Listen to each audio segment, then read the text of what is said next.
Health has asked us to be focusing on. And we are just sorting out, this is a warm-up for all the speakers and how we're going to handle panel presentations. So thank you for your patience as we are sorting this out. But I'm really, really happy to be here, and thank all of you to be here in person and also virtually. And thank our host and Mwanda for hosting this meeting. I'm very excited to be co-moderating this session with Dr. Neil Squires. I'm apparently the good cop, he's the bad cop, who's going to make sure every speaker stays on time, because we have many of you. And really, this is an incredible session, I think, for sharing knowledge and expertise and our collective experiences, and sort of asking us the question of how do we build public health system resiliency and strengthen delivery of the essential public health functions, something that all of us continue to do in our respective national public health institutes. And I think, as the initial panel has indicated, this is quite a special moment as we're coming through the pandemic of COVID-19, but with many more health challenges, including numerous emergencies, climate-related events that are challenging all of our communities and our societies. So I think public health is increasingly finding ourselves in the middle of, I think, providing our input into very complex emergencies and health events. And as we prepare for future emergency and other ongoing health challenges that affect our communities, we need to foster and support our public health workforce, because people are our greatest assets. So we have to invest in strengthening the workforce and find ways to also build surge capacity networks. So I really look forward to our discussion today, and we'll consider, as we consider our own individual realities as well as the global collaborative approaches.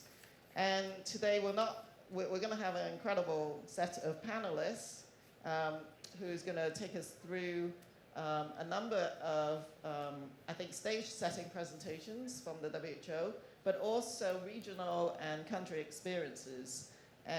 But we are expecting to reserve about 30 minutes at the end so that all of you could have a chance to share a Q&A session, ask our panelists questions, but also maybe share a little bit about your experience as you face with developing the workforce and EPHIs.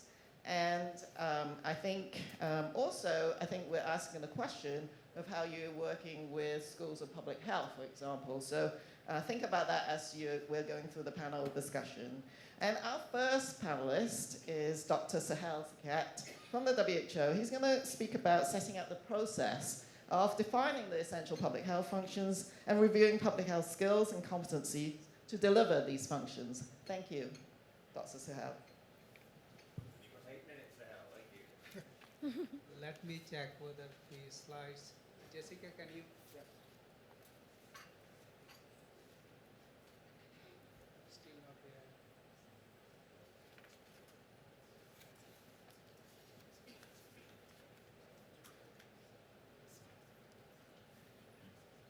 Okay.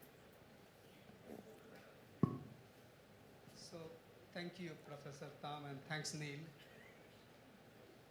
So I think the presentation that I'm going to is very much part of the collaboration that we fostered with IANPHI. So this is the report that the Secretariat, I think, shared with you all. And thanks to the discussions we had in Paris meeting, again sponsored by Public Health Agency Canada and Sankta Public, again part of the MOU that we signed between our DG, Dr. Tedros and Duncan. So I think this is again reinforcing what Professor Tham has been reinforcing. So I'm not going to go into detail, but as you could see, all of these challenges and stressors that you have, so we need to be very pragmatic here. We cannot come up with a separate system to tackle all of these challenges. So the role of public health is completely indispensable here for 3 reasons. One, public health is all about intersectorality. Second is positioning public health in frontline health service allow and a small event to be tackled fast before it could become a big event. Third is a strong public health in primary care level can also reduce the pressure on secondary and tertiary care. So colleagues, there are many colleagues from Europe. Europe has been championing, at least from a perception-wise, on public health. And this is the allocation of GDP according to different European countries.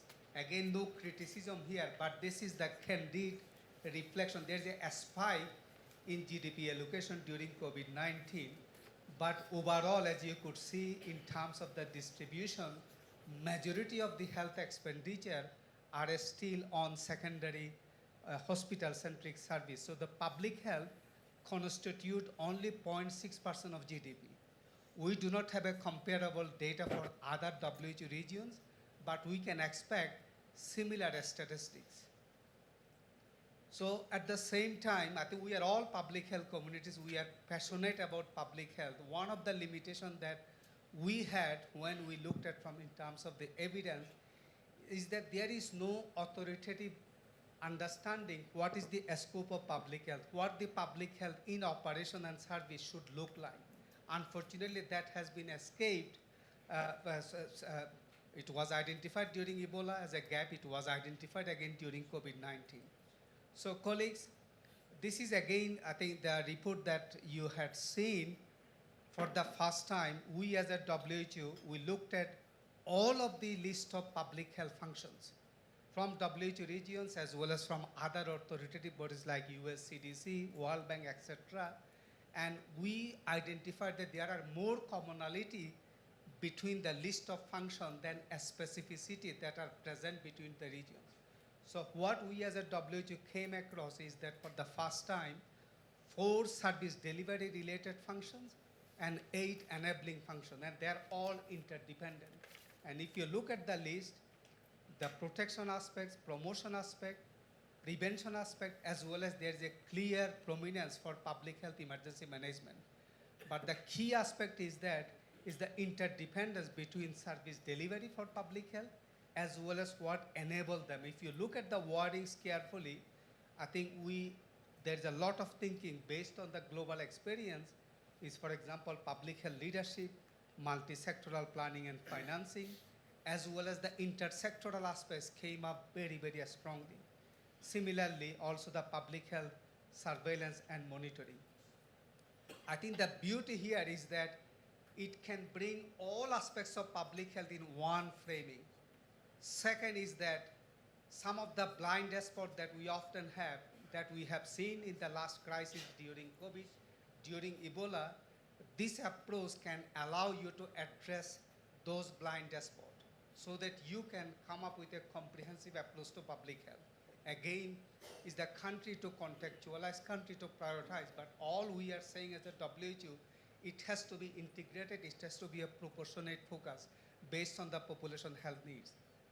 So colleagues, not to go into the detail, there is one question about this topic. How does it relate with IHR core capacities? How does it relate with EDRM? How does it relate with health systems framework? How does it relate with PSC operational framework? So simply what we are going to say is that this public health function as an approach to strengthen capacity for health system is a complementary one. But it allows health system to reinforce public health. It provide co-benefits for all other framework that we have. At the same time, it developed the understanding of all of the other particular efforts for that embracing public health.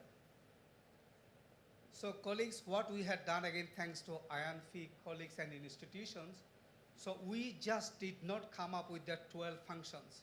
There has been meticulous, detailed exercise building on the global evidence. We unpacked each of the functions into sub-functions, and from that, we came up with bundle of what should constitute as a public health services and enabling systems input. And we adjusted them by looking at the duplication, complementarity that are present. For the first time, as a WHO, in an objective way, we defined that bundle of public health services which cut across all aspects of public health, from promotion to prevention to protection, in an objective way. So this is captured in the report that you have seen from the Secretariat. So colleagues, the other thing is that again, we have been mindful that there are so many assessments that you have under IHR, under universal health coverage. We as a WHO do not want to introduce another assessment to our member state. But what we came up with a simple matrix that anybody can apply in your country context. One, what is your public health consideration in your national policy and planning? What is your public health consideration in infrastructure, in service delivery platform, and coordination, learning, and M&E, so that you can come up with a proper baseline for public health in your country to inform policy and planning. So this approach is a smart one, building on the current assessment, building on your policy and planning documents and your infrastructure and service, so that you can inform the right policy and planning for improvement, including the role of National Public Health Institute. So very, very briefly, colleagues, it's not that we are just coming up with a normative way. I think with our regional office and country office, there are a number of countries are applying this approach so that it can strengthen the role of Public Health Institute, it can strengthen the National Public Health. So there are some countries, we have details in the report that you have, maybe some examples that are placed on the slides, but I'm not going to go into the detail. And the second one, I think my colleague Kasumi is going to elaborate another extension of this work targeting 100+ countries. Again, thanks to many of the institutions who are here about the public health roadmap to deliver public health functions. So I end just giving 4 questions. I think it came out also from the minister, is that we cannot expect a different result in the future pandemic if we continue to do the business as we have been doing. Something needed to be changed. At the same time, even in European context, the countries that have been championing public health, that model unfortunately did not work even in Europe. That model did not work even in North American countries. So 4 questions that I want to finish before. One is, what role that National Public Health Institute can provide for a comprehensive approach to public health based on population health needs, burden of current disease, and future burden of disease that you have. Second is, what are the enablers and challenges that you always face to operationalize public health in a more integrated way? Third one, so the list that we came up, the package that we came up for service, as well as enabling systems input, how that can help you to deliver your work. And then the final one, thanks to Duncan for your leadership with Professor Tam and many other champions for public health. And we also have our WHO country representative, and next year we are meeting in Mozambique.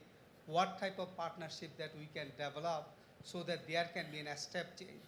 There can be a step change that we can report to Mozambique as well as in upcoming events. Thank you. Thank you And very brilliant much. use of time as well. Thank you very much, Dr. Sahel. And our next speaker is Dr. Kasum Diallo, who is from the WHO. He is actually going to present the WHO roadmap to build the public health emergency workforce and its components, and the importance of partnerships, which has already been emphasized. Over to you. Thank you very much. I would like first to thank the organizers for inviting us, and I'm talking here on behalf of Dr. Jim Campbell, Director of Health Workforce Department. We developed together with, can I have the next slide, please? With leading public health organizations, a roadmap for strengthening national capacity to implement essential public health functions as described by Sohail. And this roadmap aims at, can I have the slides?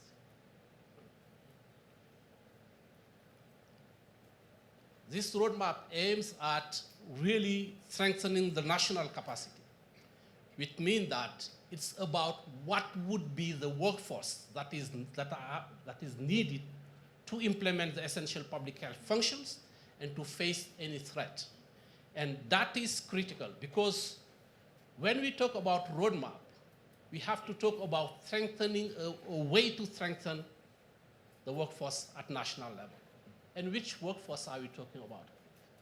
Sorry, the slides are not coming back. I don't know who is managing that. Okay. Anyway, I'll be talking and then for the sake of time. When we talk about public health and emergency workforce, who are we talking about? Are we talking only about epidemiologists? Are we talking only about water, sanitation, hygiene? Are we talking about district managers? Who are we talking about? Those people should be the people who are implementing the essential public health functions at all levels. And in that, it cannot be one single occupation. When we hear countries talking about public health, we hear them talking about MPH, those field epidemiologists, etc. Those are critical people in that field, but they cannot do the work alone.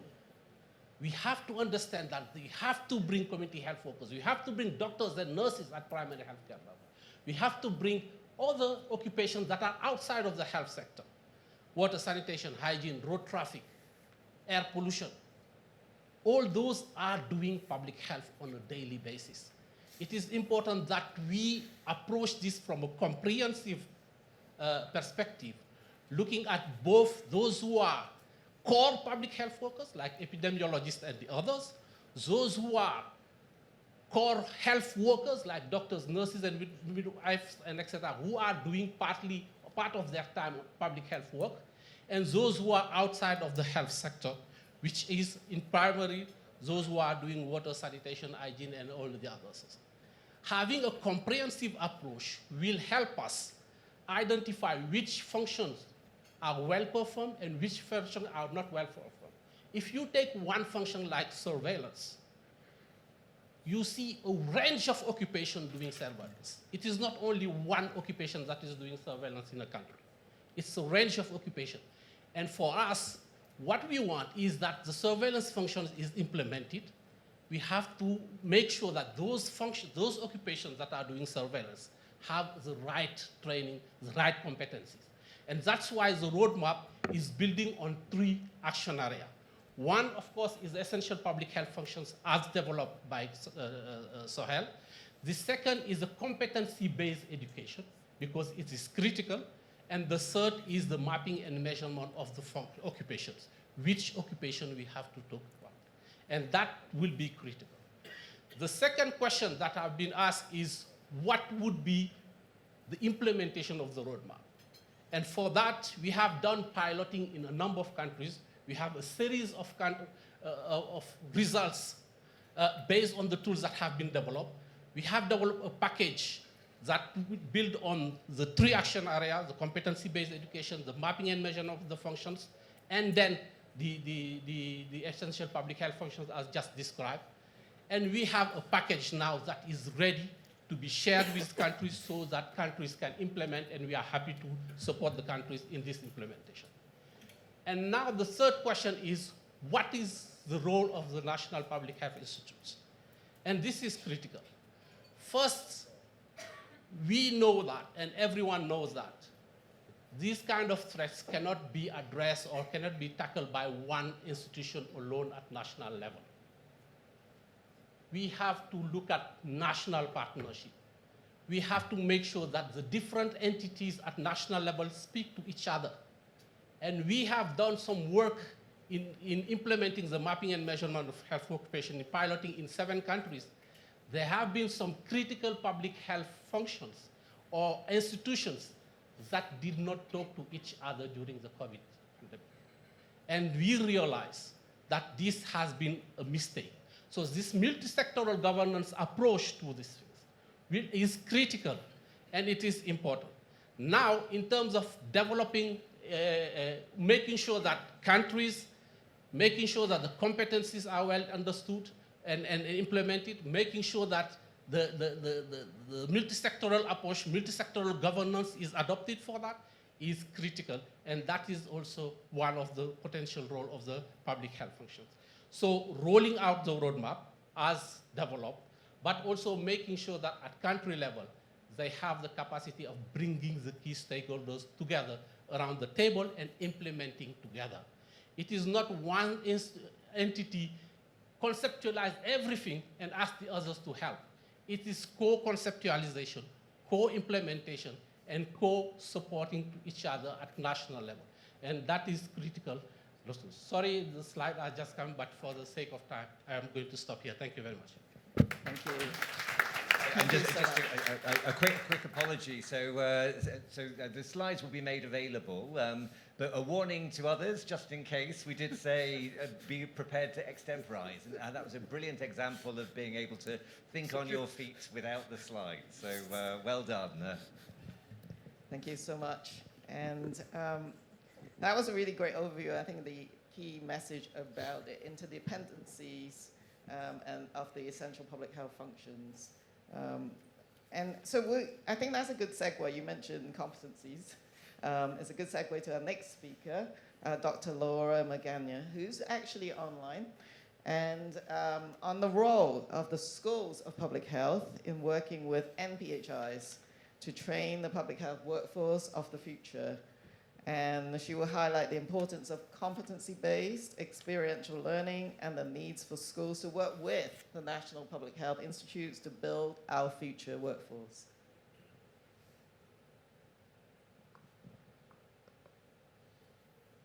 Now, Laura's at a conference in Morocco, so I had to record this. So I think we should have the recording, hopefully.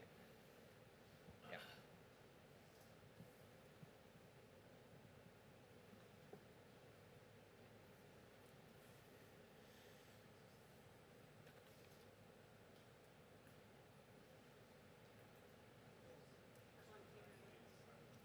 Oh, the I'm sound's the not, President and CEO of ASPPH, and I'm here today as President of the Global Network of Academic Public Health. I apologize for not being in person with you, but I wish you great success in the meeting. Today, I want to talk about the role of schools and programs of public health in working with the National Public Health Institutes to train the public health workforce of the future. The Global Network for Academic Public Health is an alliance of 7 regional associations that represent schools and programs of public health around the world. Our vision is to enhance academic public health worldwide through mutual learning and collaborations between academic public health institutions in order to improve and protect the health of people and the planet. We see value in multicultural, multinational, and multilateral engagements and partnerships, the same as IANPHI. Our global network of academic public health is really honored to be a partner to IANPHI. Our missions and visions are strongly aligned, both focusing on improving and protecting public health globally, with a focus on strengthening the current and future public health workforce. IANPHI and the Global Network have both been heavily involved in the critical work of developing the WHO roadmap that Dr. Diallo just presented and are committed to ensuring its implementation. The challenges in global public health are multifaceted, underscoring the urgent need for a resilient and well-prepared workforce. The acknowledged shortage and weakness within the public health workforce are compounded by persistent underinvestment, deployment complexities, and global migration trends, exacerbating shortages on a global scale. Many nations grapple with the absence of robust information systems, leading to labor market failures. Simultaneously, health emergencies, demographic shifts, gender inequality, and substantial underinvestment collectively emphasize the imperative for comprehensive reforms and strategic interventions in the global public health landscape. We also strongly believe that to improve health and well-being outcomes for everyone, everywhere, we need to ensure universal availability, accessibility, acceptability, coverage, and quality of a diverse and competent workforce. The schools and programs around the world are working intensively in 2 areas: supporting the current workforce and training the new generation of health professionals. In the area of supporting the current workforce, we very quickly learned that COVID exposed the dramatic shortage of health professionals needed to effectively respond to a pandemic, and also highlighted the insufficient funding to support the work of those we do have. The current workforce is overburdened, underfunded, and sometimes even under attack. from the communities that they are committed to helping. We are advocating for transformations of our health professionals' educational programs. The pandemic has demonstrated the need to develop competencies beyond the traditional public health education domains to be most effective in responding to crises. Skills in leadership and communication and advocacy are essential to help communities understand threats and make healthy choices. Technological competencies and understanding of key global health concepts like One Health and climate change are fundamental to operating in a global world. Health equity and social justice must be at the core of our mission. And installing a culture of lifelong learning will ensure our workforce stays up to date with best practices. We're also reaching out to other professions beyond the health system. Decision makers from government and across all fields need to establish at least basic knowledge in public health in order to understand and best serve their communities. Using data and scientific evidence to support decision making is fundamental to making the best decisions to their communities, and communication and consensus building are essential to be able to respond effectively and efficiently in the event of a crisis. Workers now experience at least 12 job changes by the time they retire and stay in the workforce at historical high rates into their late 60s and 70s. Through the lenses of human longevity, work becomes inextricably tied to education. The needs of the population are evolving all the time. New threats to the health of populations and the planet are constantly evolving.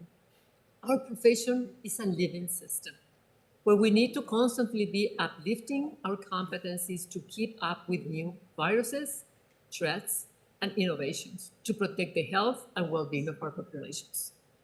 With this new approach, an emphasis on learning to live a balanced, healthy, rewarding, and happy life is critical to prevent mental health issues from all our professions.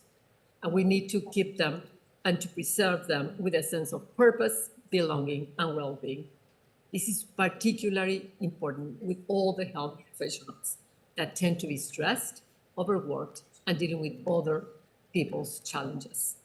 So the schools of public health and the National Institute of Public Health in each country need to strengthen their relationships in order to tackle these and many other issues related to really securing a capable workforce.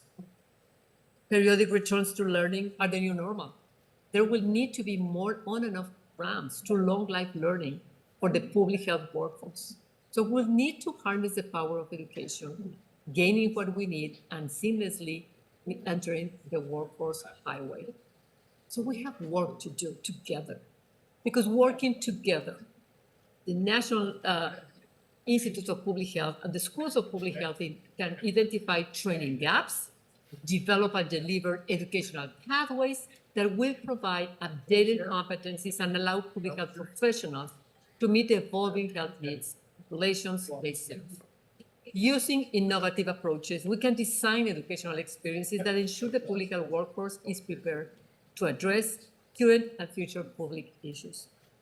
So thank you again for this participation, and I really hope you have great discussion in how to strengthen our common agenda. Thank you so much. Thank you. So I think that presentation also challenges to think about our public health systems as a learning public health systems, and not only for new trainees, but for our existing employees. So think about that as we get into the question period. And so our next speaker is Dr. Gerlin Gedig. We're going to hear from her on the process undertaken by the WHO's Eastern Mediterranean region to work with ministries of health and the NPHIs to build consensus on the essential public health functions. Over to you, Dr. Gedig. I think Gulin is joining. There you are, yeah.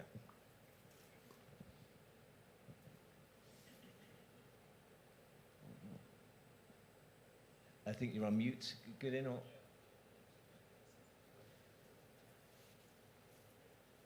Have we got volume?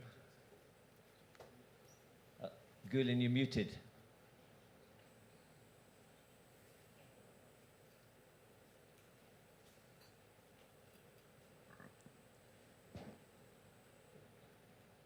We can't hear you at the moment, Gulin. Just a minute. Can you try again speaking?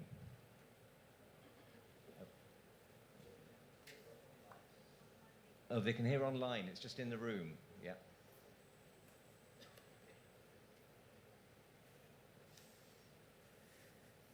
Can you speak again, Gulin?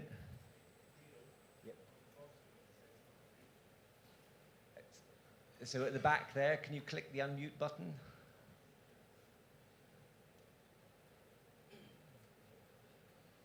Just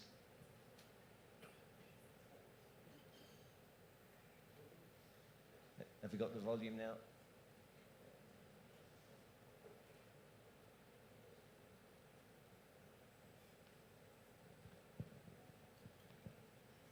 Is someone at the back able to say what's going on?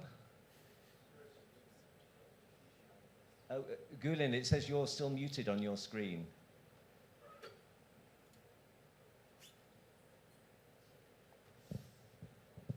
A bit.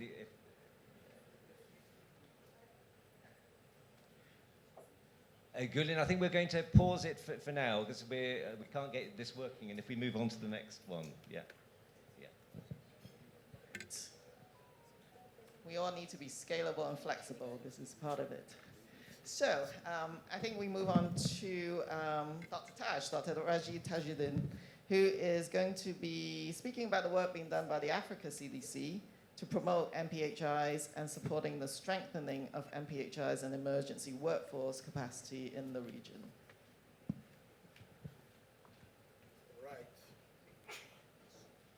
Good afternoon, colleagues, ladies and gentlemen. So I will take you through MPHIs and what we're doing as Africa CDC in terms of emergency workforce capacity building on the continent.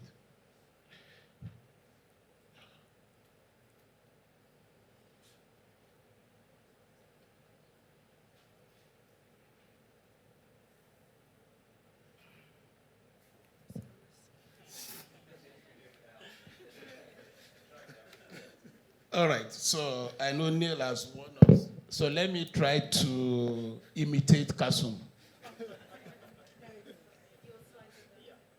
Okay.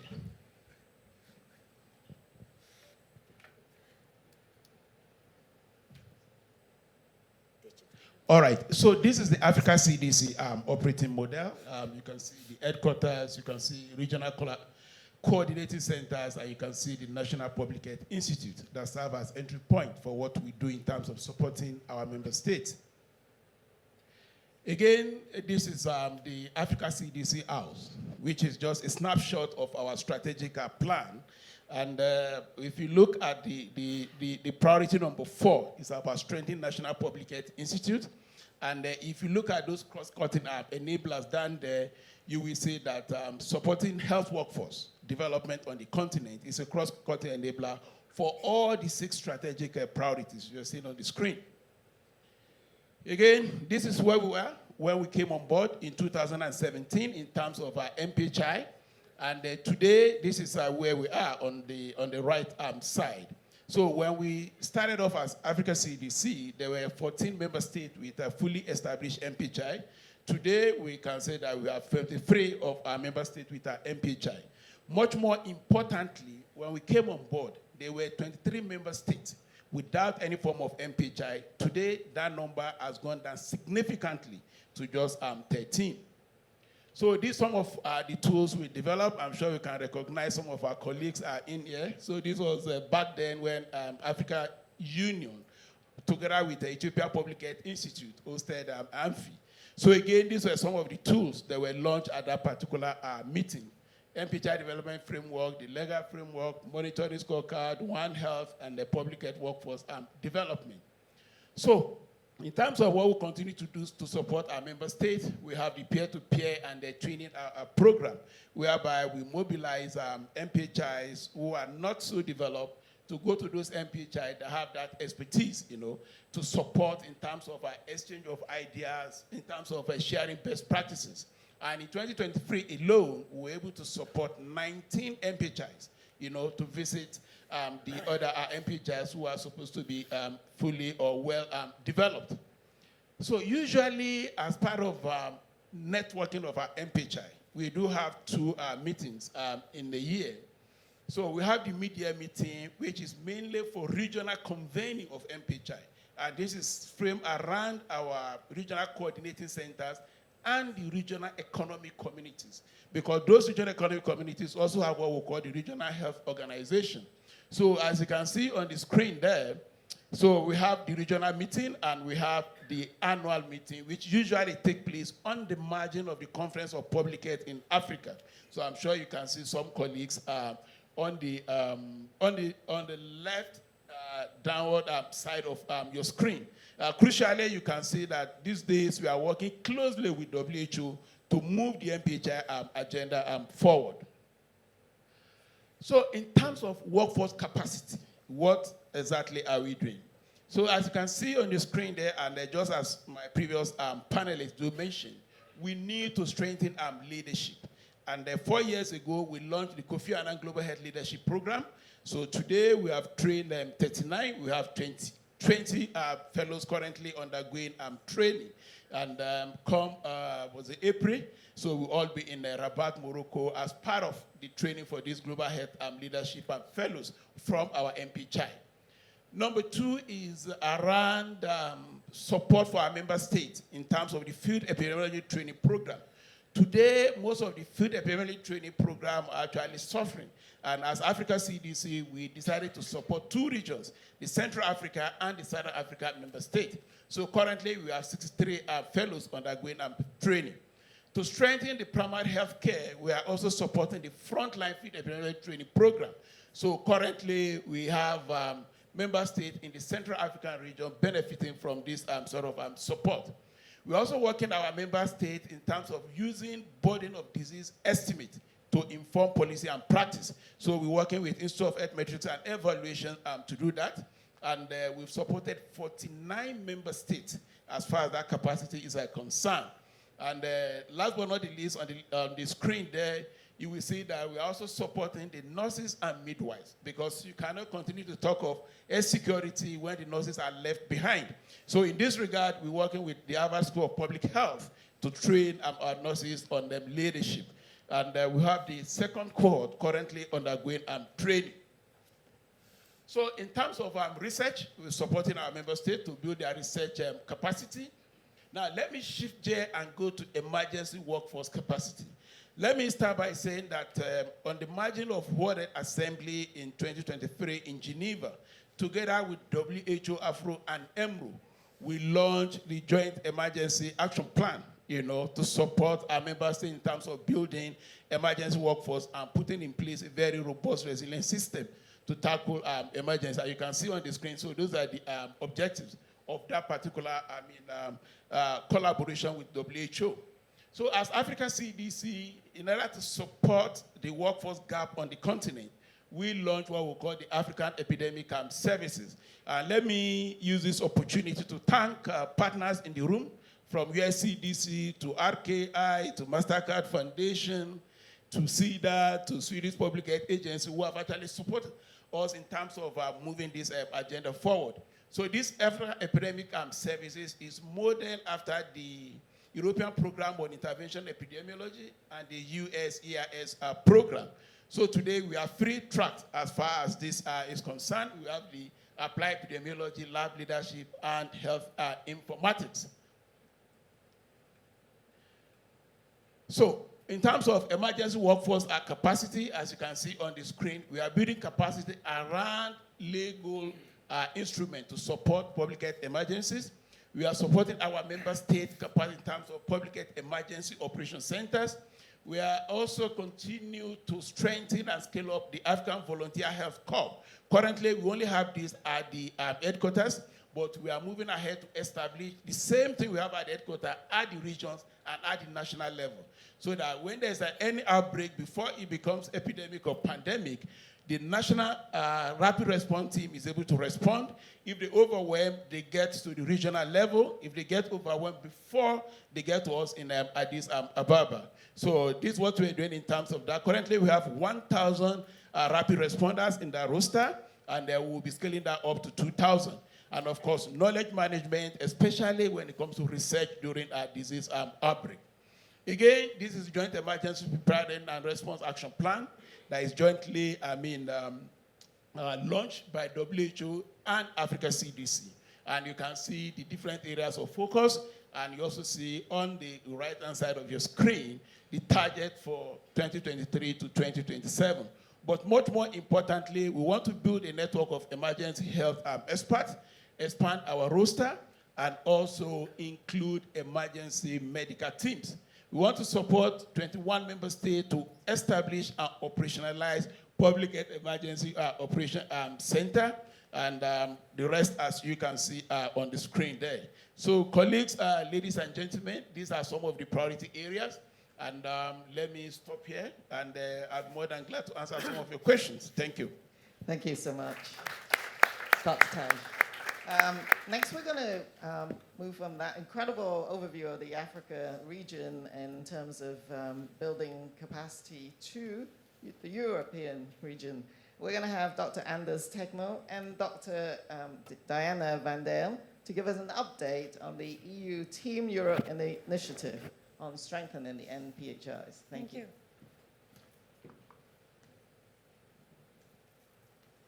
Good morning to everybody, and it's a great pleasure for me to be here with you today, and many thanks also to IANPHI for organizing this very important event. So I'm just going to give a small introduction to the Team Europe initiative on support to public health institutes in Africa, and Anders will then go more into detail of the TEI, what we call Team Europe initiative, we shorten TEI, on support to public health institutes. So the Team Europe initiative on support to public health was set up in the framework, in the context of the Global Gateway, in a package that was presented at the 6th EU-AU Summit, where we presented this Global Gateway package that is composed of 4 flagships. The first flagship was a short-term flagship during COVID, supporting supply of vaccines and rollout. A second flagship, which is already running, is the support to manufacturing and access to vaccines, health products, and technology in Africa. And then we have flagship 3, where we have actually 3 Team Europe initiatives, where I will come back to, so which are focusing on strengthening health systems in Africa, capacity for pandemic preparedness, digital health, and public health. A 4th flagship is focusing on enabling the environment to support sexual and reproductive health in sub-Saharan Africa. Next one, here you see the flagship 3, which is composed of 3 Team Europe initiatives, because there's sometimes some confusion, like what is the European Commission funding and what is the Team Europe initiative.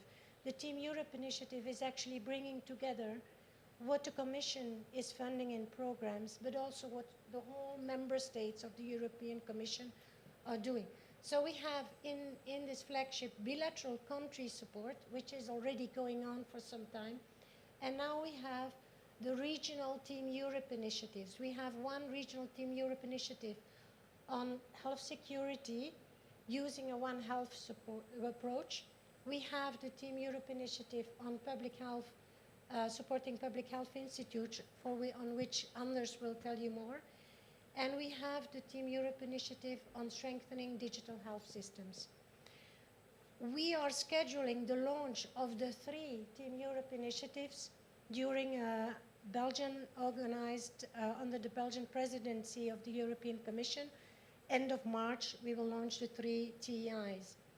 Now, this flagship is specifically answering to the African Union call for a new public health order. And we are also supporting specifically Africa CDC to support the implementation of its mandated to support national African public health institutes. So I will now hand over to Anders. Thanks, and very nice to be here and present an initiative that's really focused on you, the public health institutes. I mean, we often hear that you're troubled by having many donors on vertical programs, and we hope that this can work in a more horizontal manner and give support to that, which is not so common. And what we are hoping to do with this is to really support the core functions as defined by WHO and African CDC and many others, but also to establish better collaboration and work on what Touch already mentioned. How can we form these networks, both here in south to south, but not least from Europe to your countries, and become a more coherent partner in that. And of course, I mean, there are many reasons why we should have a regional work, and the pandemic has really taught us how important it is to work on a regional level. There are a number of problems that we can work on that. And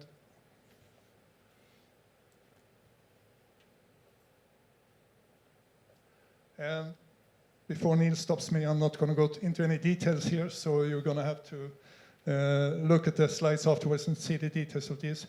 But of course, there are also many very important added values on working on a regional level, and African CDC is, I think, a clear sign of that, both to become more coherent, but not least in that become more efficient when it comes to capacity building.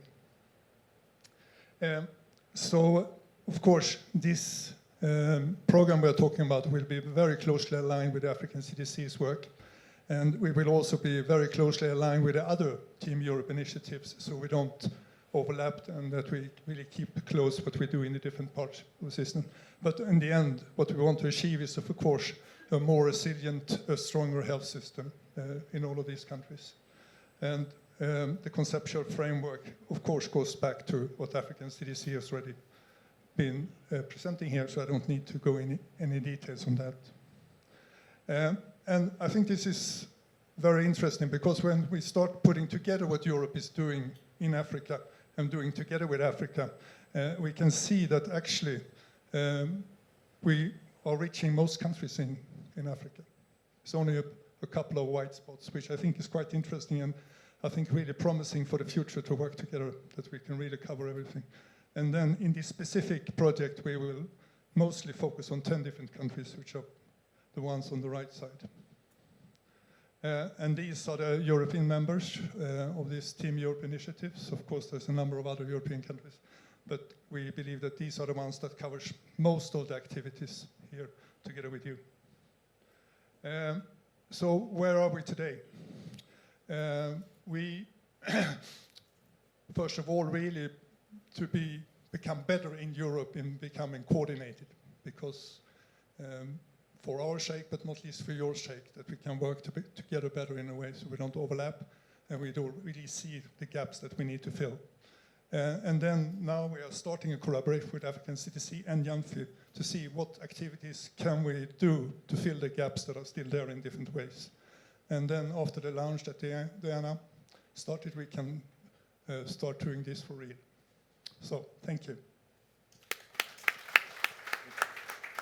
Thank you very much. Next, we're going to hear a country perspective. We're going to have Dr. Natalie Mayet, who's going to describe South Africa's experience and of planned reforms of the public health system and the need for building epidemiology capacity with reference to the work of the Global Financial Education Program. Thank you. Thanks, Dr. Tam. So I've taken the advice of Neil and not to do a PowerPoint presentation, risk mitigation. But I'd like to share the story of supply and demand. We started our field epidemiology training program in 2006. And it was a collaboration already then with the Ministry of Health, academia, our US colleagues in terms of seed funding for the program, and the National Institute of Communicable Disease, the Public Health Institute in South Africa. We had laboratory training program there initially, but we dropped that very shortly after the inception of the program because we were cannibalizing on very limited laboratory capacity into the program. So the goal of this program was to enhance the capacity to strengthen health systems, to detect, to respond, and to prevent public health threats through competency-based learning and training through service. And that's very, very important components which were mentioned by our panel. But the service aspect is something that we underplay in our experiential learning. And that's something that I think is a challenge that we need to take forward, is how do we build in that service component? Because it's learning by giving, learning by doing. But in adopting that model, you require strong mentorship. And mentorship capacity is something that we're going to have to build as part of developing the future public health care workforce. So this program is delivered through 3 tiers, through a 2-year full-time competency-based learning program in partnership with academia, but it also provides in-service training for the healthcare service through the frontline training program and intermediate training program. We need to start building disease intelligence through our healthcare system. When we recruit for our for our 2-year training competency program, 25% of the professionals applying for the program fail on a basic numeracy entrance eligibility test. 25%. So we've got to build disease intelligence for surveillance in our healthcare system. And how do we do that? We do it through training on the ground, through case studies, through experiential learning, through changing policy at grassroots level by using surveillance data. Unfortunately, our yearly intake ranges between 10 to 15 people on an annual basis. So we've trained 131 field epidemiologists since inception of the program, but in the country, based on WHO norms, we need 350 epidemiologists. And Dr. Taj will tell you, in Africa, this is a shortage just of this one cadre of field epidemiology. So the advantage of this program, it's interdisciplinary and multidisciplinary. We have veterinarians on the program, we have nutritionists, we have social scientists, we have nurses. We cannot attract medical doctors into the program. For some reason, unlike Zimbabwe has attracted medical doctors, and a Zimbabwean medical doctor heads up our field epidemiology training program, but we cannot attract them. So why? What are we doing wrong in not allowing our medical doctors? And I think this is something that we need to grapple with as we move forward. So the program is funded. It was initially funded with seed funding from US CDC. And the pendulum swung that we funded it through government. And the pendulum has swung post-pandemic back to the reliance on donor funding. What are we doing wrong? Post-pandemic, governments should recognize you've got to fund these kind of programs. And in the pandemic, everybody asked, where are the epidemiologists? They were the first responders. They were at midnight collecting samples from the first patients. They were doing the contact tracing. So the value of the epidemiologists were recognized during the pandemic. And we've got to do a stronger job of demonstrating the value that this cadre, just one cadre, brings to the healthcare services. There was a human resource strategy developed in the country for the workforce for universal healthcare coverage. It does not mention public health, and it does not mention epidemiology. And I think the limitation of this is recognized in the 5 goals that this strategy has articulated. The first goal is to plan ahead. Look at your current needs, but identify the future needs. And so in crafting our future healthcare human resource strategy, we've got to identify what is the cadres required for our future healthcare workforce. And what we must not forget is the back-end cadre required. Medical technologists who are required to put in the pipe of the ventilator when it comes out during a pandemic, medical technicians, laboratory technicians and technologists, the IT professionals, the procurement officers, and we forget that these are all elements and cadres that are essential for pandemic preparedness and response and for turning the wheels and the engines of our healthcare workforce. So the second goal is having a data-driven healthcare workforce policy. So setting up the electronic database, setting up a consultative workforce forum to drive and understand, interpret where there's surge capacity required. The third goal is the competent and multidisciplinary healthcare workforce, as has been mentioned. Goal 4 is optimal governance and leadership, accountable for management, deployment, ensuring that there's a motivated healthcare workforce, which is goal 5 in terms of gender equity, occupational health and safety. This plan has articulated multiple subsections, and I think this is where we're going to reach. But the challenges that we face, credentialing of our healthcare workforce. Our Health Professionals Council in South Africa cannot credential interdisciplinary and multidisciplinary cadre.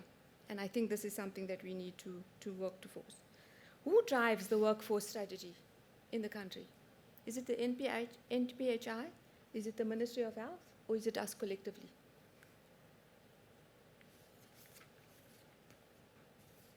So in terms of collaboration, let us not forget the private sector and the NGOs and the CBOs and the faith-based organizations who provide key elements in our healthcare workforce strategy.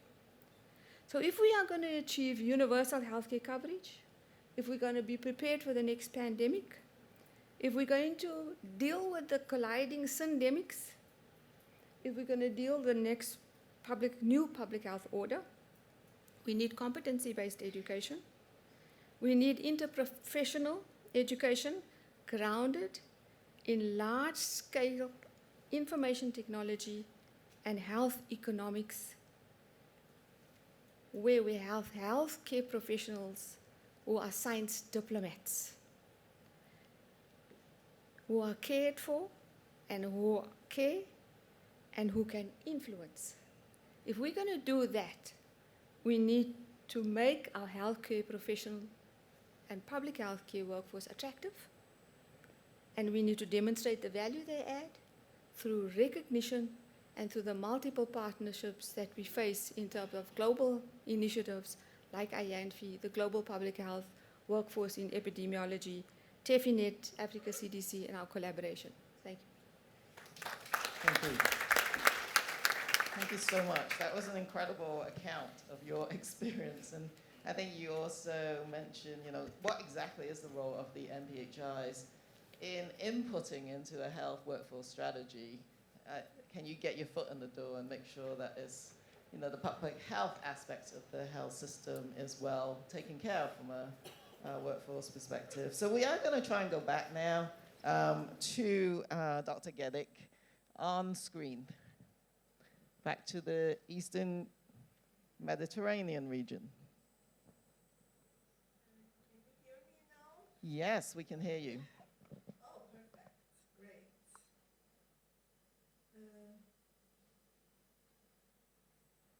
I'm trying to share my screen.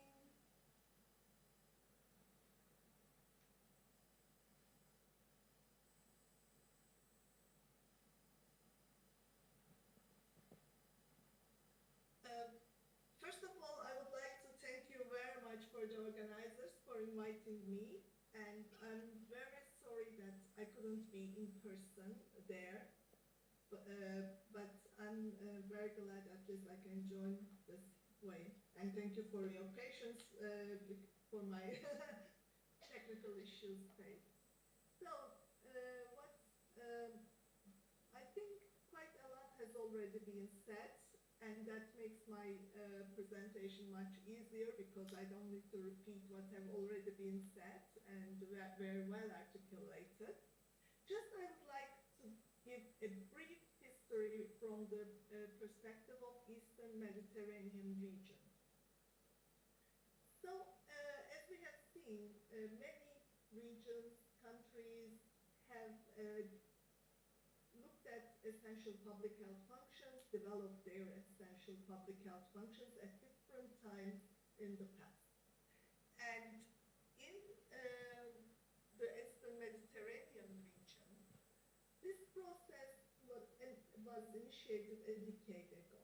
And actually this was triggered with the request of the Ministries of Health in terms of identifying the roles of different public health institutions, functions, and how to provide the services which are public goods.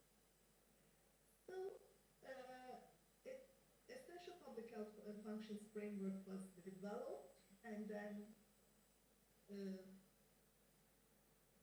it was tested with an assessment tool in a number of countries, working very closely with the Ministries of Health. And then the world faced the COVID-19 pandemic. And that also highlighted the importance of robust public health systems, and also that gave us the opportunity to review the Eastern Mediterranean region essential public health functions with the lessons learned from COVID-19, as well as our previous consultations and work together with the Ministries of Health. And then we were able to review and revise our essential public health functions based on the regional and country context in our region. And throughout this work, also we have worked very closely with the UK Health Security Agency, Dr. Neil and his team. And with the renewed framework, the Eastern Mediterranean region essential public health functions framework identified 5 core functions, which includes health protection, surveillance, public health services, health promotion, and disasters and emergencies.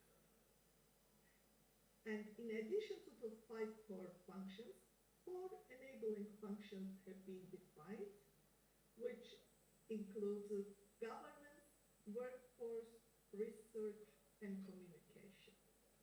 And of course, some sub-functions were detailed for each of these functions. For the sake of time, I will not go through all these functions, but I will just highlight as an example 2 enabling functions which are really critical in taking forward this agenda. First, I will have a little bit give a glimpse on the governance function.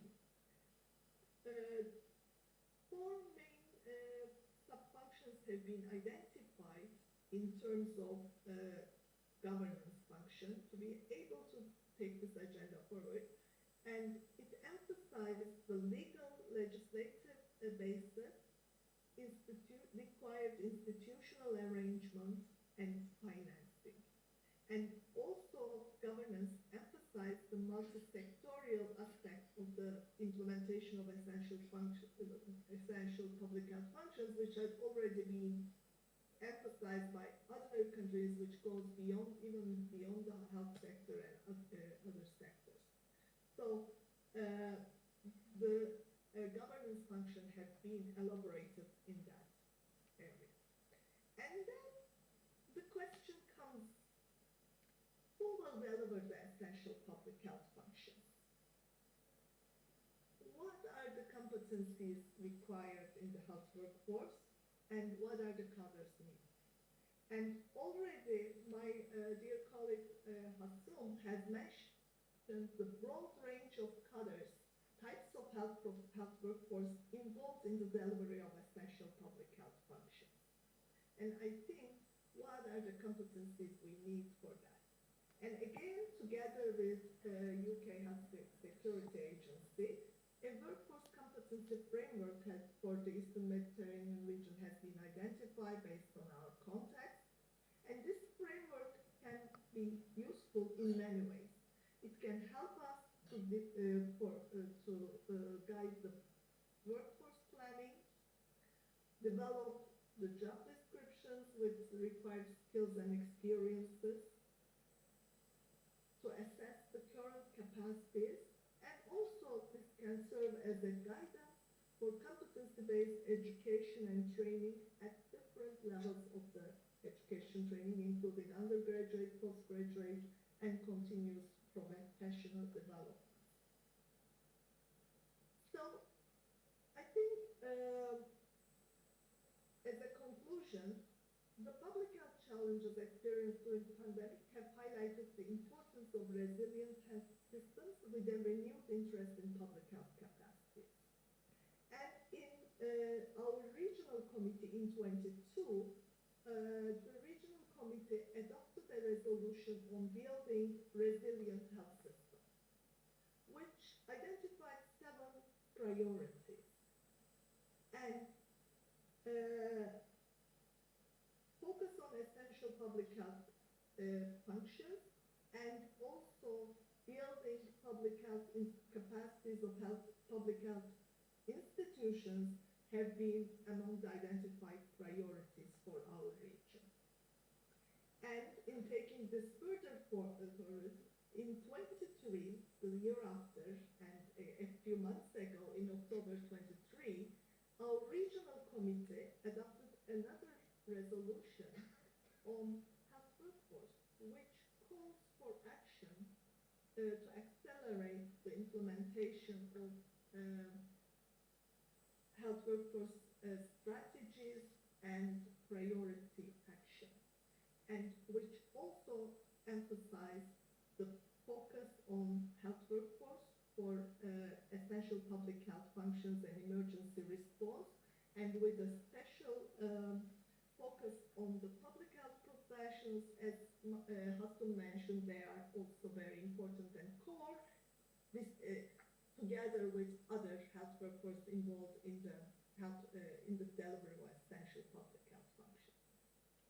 And essential public health functions really provide an integrated, sustainable framework for countries to strengthen their public health services, and this framework is continuously being discussed, consulted with the member states in the countries, and member states are using the framework in guiding their overall health policies, health workforce policies, and strengthening the public health institutions, including which includes the National Public Health Institute. So thank you very much, and thank you for this opportunity. It's back to you. Thank you. So we've heard from all of our panelists, which gave us a lot of food for thought. And maybe I'm going to hand over to Neil to try and facilitate the Q&As. There, I think, will be a microphone that will be passed around, or Neil can hand one to you. Yeah. So we've heard from the globally, regionally, and nationally. But as national public health institutions, you have the responsibility of ensuring that you've got the capability and the workforce. So I'd be really interested just to have some short examples from countries of issues they've faced in developing that, or comments or questions to any of the presenters. So let's get the energy levels up. I'm looking for hands now, people looking to engage. So Duncan. So mine is more of a comment. I mean, I absolutely love every time I listen to Taj about what's going on in Africa and the role of the CDC. And it's, I mean, quite honestly, if this was imaginable 7 years ago, it's so inspiring. And please take that back. And this work with the European initiative and how that amplifies and supports, but it's not in replacement of or because Africa itself is not steaming ahead in these areas. It's an example to the world. To Natalie, and about the workforce. Without a workforce, we have no strategy.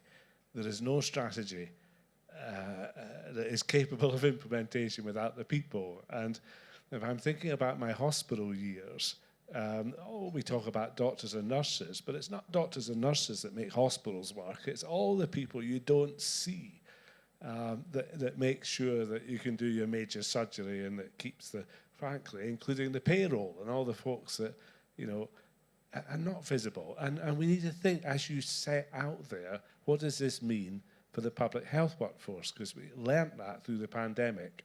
And this initiative is so important that we can get this competency-based understanding of this widest appreciation of what it means to be part of a public health workforce. So I just wanted to say I am overwhelmed by the interdependencies of Sohol's work on the essential public health functions, the team, the global team, Jim and the team's effort on the workforce, and what we'll be discussing over the next day or two on emergency response and how we do that better as well. So it was just, I'm afraid, an opening comment I was very keen to make.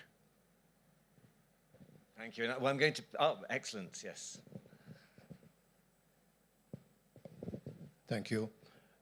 From Brazil, Fiocruz. I would like to congratulate all panelists, and I would like to launch the questions about, of course, we need to train our professionals for all levels, but my problem is how we will deploy our human resources, how we will pay them. Once we know that the Minister of Health is very weak financially, and who is the powerful Minister of Finance in the countries that the real power. In Brazil, for example, our Minister of Health is the first, after Minister of Finance, with the biggest budget in the government. But I think that in this panel, we lack World Bank that talk about fiscal problems in the country. I would like you to comment on that. This is the first thing. The second thing, we should look for the constitutions in the countries. The constitution is very clear about health expenditure or not. So I'll leave you with these questions. Thank you. Did anyone want to comment on the financing, which is a critical issue for the workforce? But I was also just going, whilst you're thinking about that, then I was going to ask Ethiopia, because we had a conversation last night when you mentioned the training of the field epidemiology, and I just wondered whether there's anything from the country perspective that you'd like to add on the workforce and the work that you've been doing. You should have spoken to me last night. I'm not specifically prepared for this, actually. But in Ethiopia, actually, the field epidemiology workforce training, particularly the short-term training, the frontline health workforce with the first responders training, often has been undertaken by the Ethiopian Public Health Institute, the National Public Health Institute, responsible for training, deploying, as well as monitoring the cell workforce in deploying in different parts of the country wherever the outbreak or disease epidemics occur. In terms of sustainability and many other issues, we work closely with the Minister of Health. A lot have been said about the accreditation, the competency, and many other things, usually managed by the Minister of Health, but we closely work with the Minister of Health.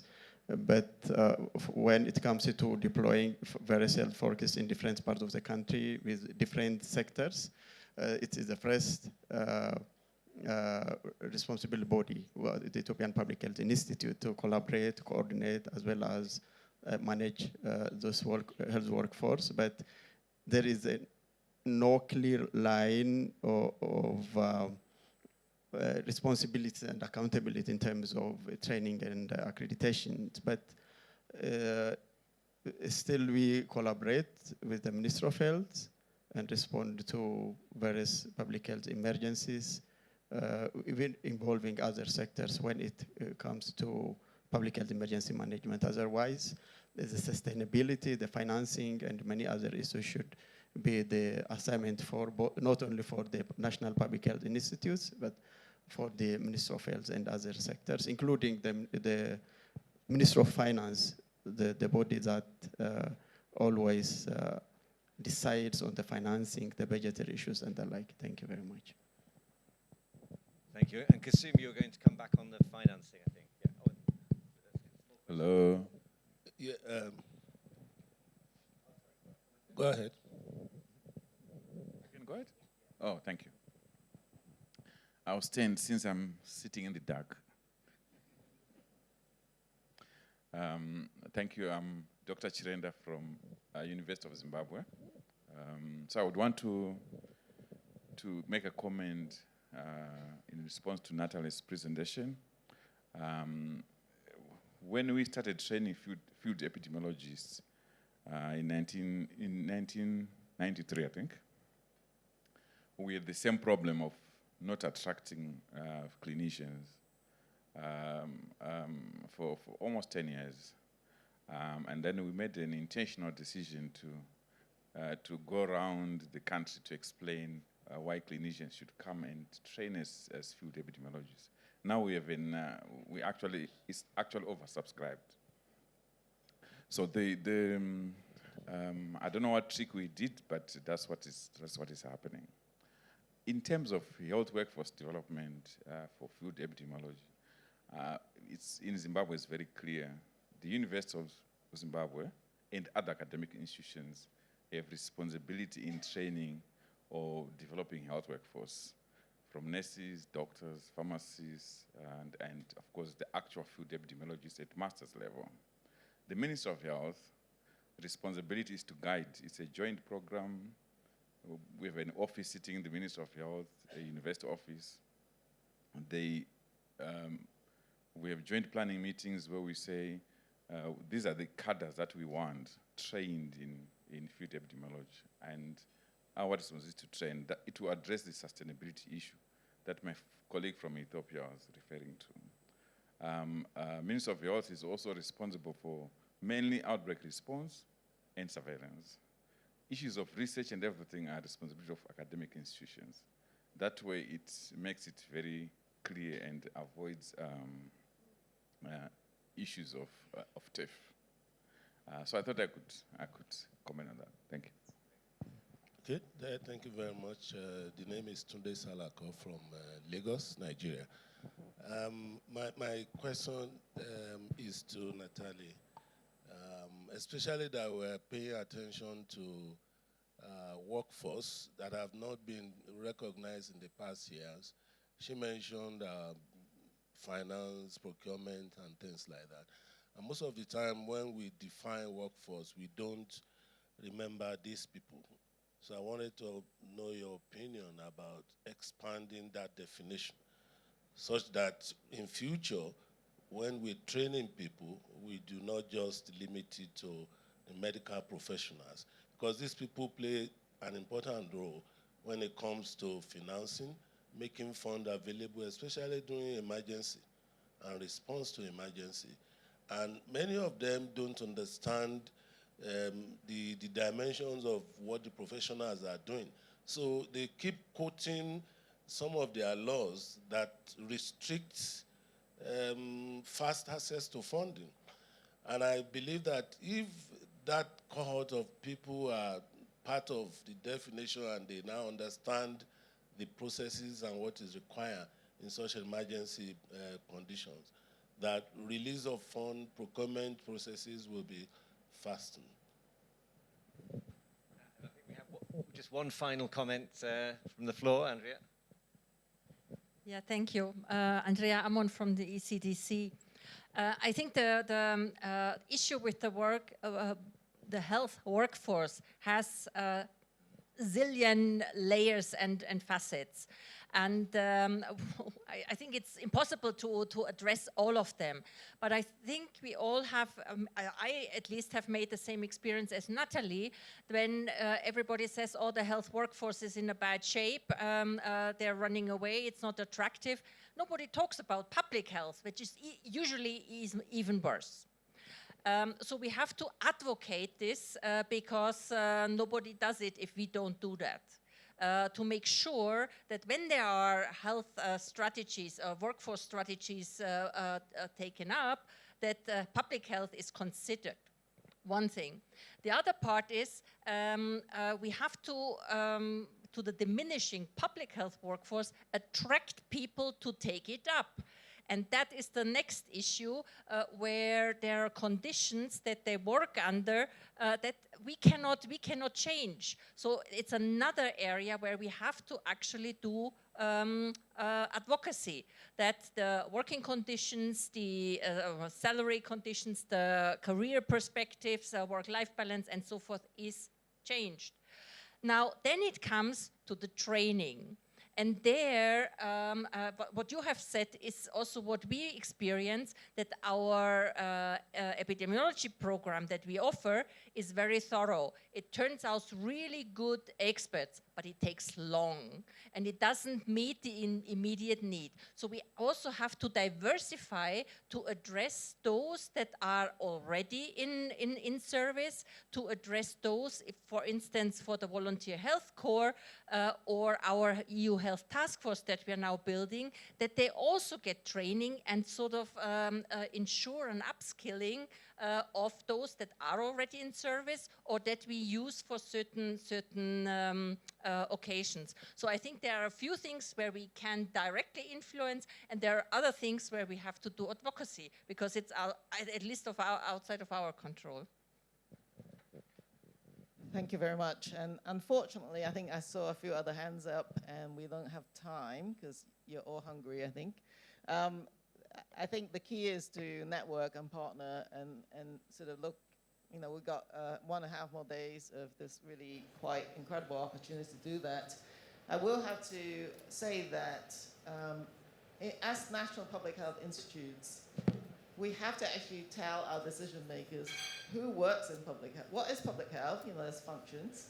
Who exactly works in it? They have no idea. And there are many people, as Neil has said, and Neil and Duncan and others have said, how do you describe it to someone in order to say, well, what resources you need and what, you know, I think that's actually something that we can all learn from each other on, to make that case and to insert ourselves at the table when people are talking about the health workforce in general. So I think we should all give a round of applause to all of our panelists, both virtually and on the platform. Thank you so much for sharing your experience.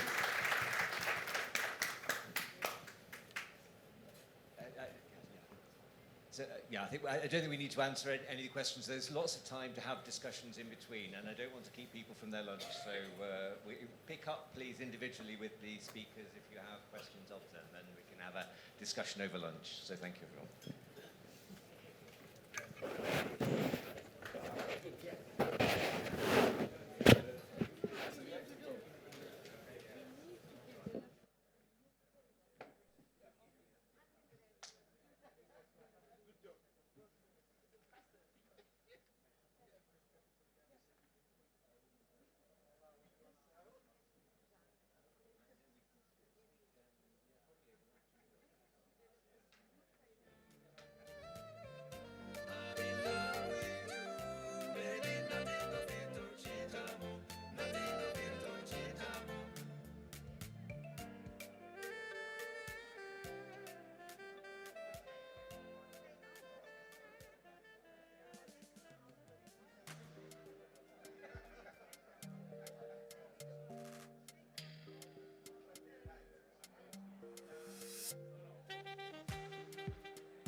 Hello everyone, if you could take your voucher and go to the restaurant room where we had breakfast, that's correct. This is the only place where we can all fit in, so yeah. So, and we will come back in 1 hour time.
Hello again.